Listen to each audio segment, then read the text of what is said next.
The symposium of the preceding evening had been a little too much for my nerves. I had a wretched headache, and was desperately drowsy. Instead of going out, therefore, to spend the evening as I had proposed, it occurred to me that I could not do a wiser thing than just eat a mouthful of supper and go immediately to bed. A light supper, of course. I am exceedingly fond of Welsh rabbit. More than a pound at once, however, may not at all times be advisable. Still, there can be no material objection to two. And really between 2 and 3 there is merely a single unit of difference. I ventured perhaps upon 4. My wife will have it 5, but clearly she has confounded two very distinct affairs. The abstract number 5 I am willing to admit, but concretely it has reference to bottles of brown stout, without which, in the way of condiment, Welsh rabbit is to be eschewed.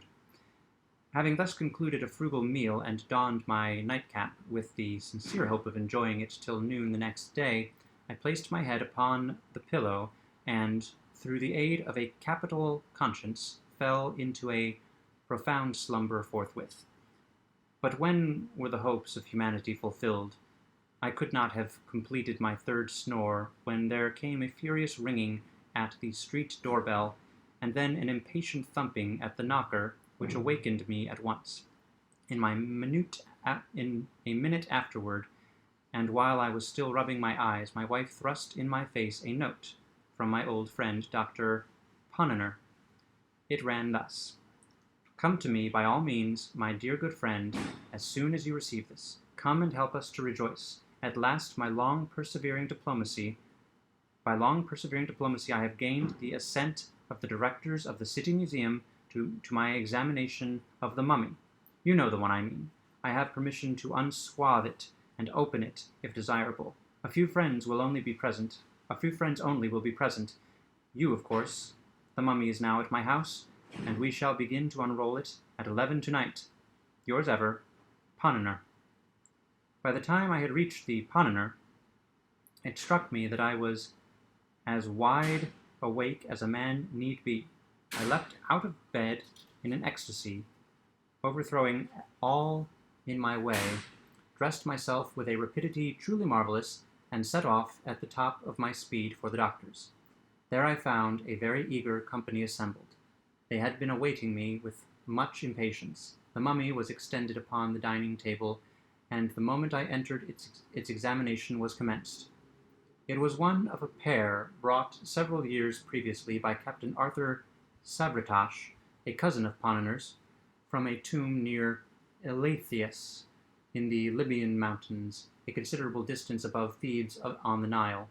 The grottos at this point, although less magnificent than the Theban sepulchres, are of higher interest on account of affording more numerous illustrations of the private life of the Egyptians.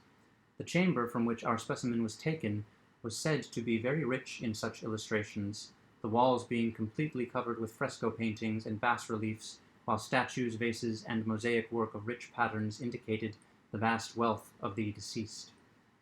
The treasure had been deposited in the museum precisely in the same condition in which Captain Sabretash had found it.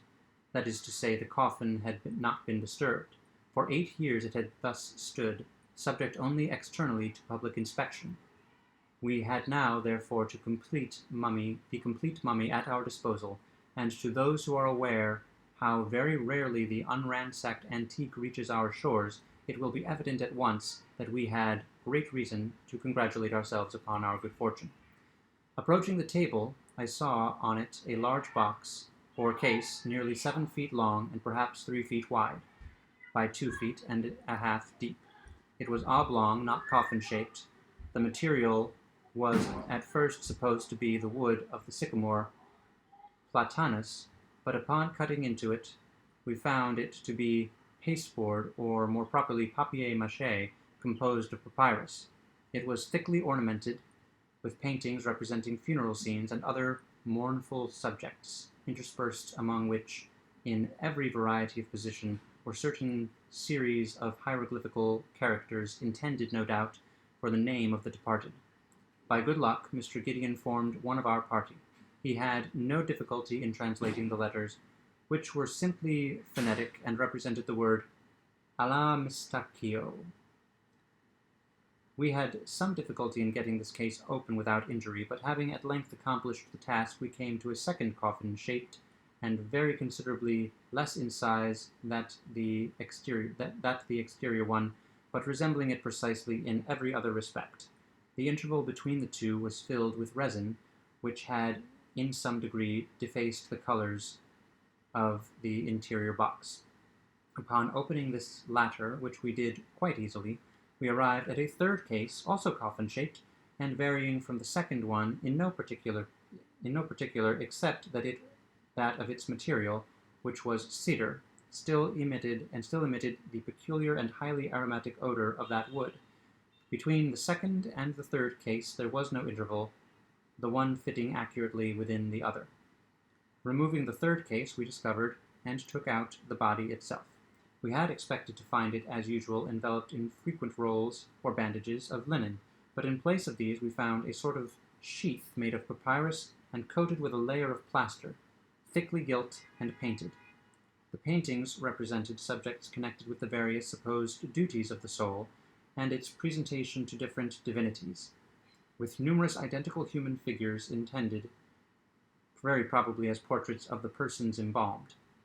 Extending from head to foot was a columnar or perpendicular inscription in phonetic hieroglyphics, giving again his name and titles, and the names and titles of his relations.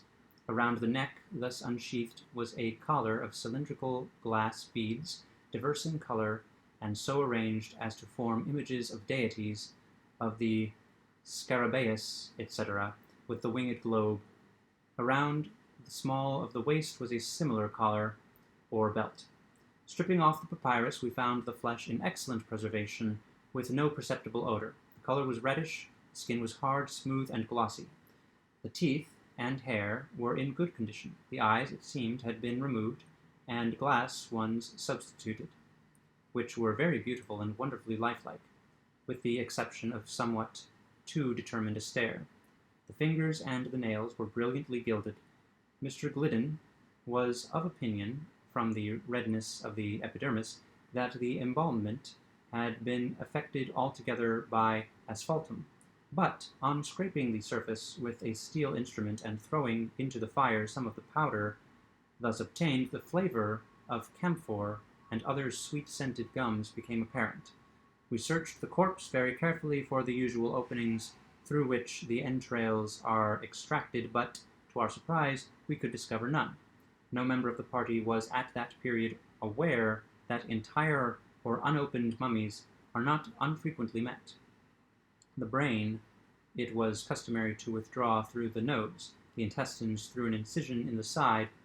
The body was then shaved, washed, and salted, then laid aside for several weeks, when the operation of embalming, properly so called, began. As no trace of an opening could be found, Dr. Punnener was preparing his instruments for dissection, when I observed that it was then past 2 o'clock.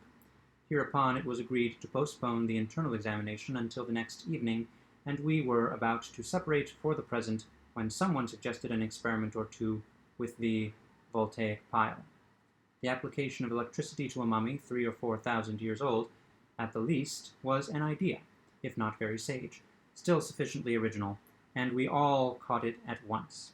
About 1/10 in earnest and 9/10 in jest, we arranged a battery in the doctor's study and conveyed thither the Egyptian. It was only after much trouble that we succeeded in laying bare some portions of the temporal muscle, which appeared of less stony rigidity than other parts of the frame, but which, as we had anticipated, of course gave no indication of galvanic susceptibility when brought in contact with the wire. This, the first trial, indeed, seemed decisive, and, with a hearty laugh at our own absurdity, we were bidding each other good night, when my eyes, happening to fall upon those of the mummy, were there immediately riveted in amazement. My brief glance, in fact, had sufficed to assure me that the orbs, which we had all supposed to be glass, and which were originally noticeable for a certain wild stare, were now so far covered by the lids that only a small portion of the tunica albuginea remained visible. With a shout, I called attention to the fact, and it became immediately obvious to all. I cannot say that I was alarmed at the phenomenon, because alarmed is, in my case, not exactly the word. It is possible, however, that, but for the brown stout, I might have been a little nervous. As for the rest of the company, they really made no attempt at concealing the downright fright which possessed them. Dr. Poniner was a man to be pitied.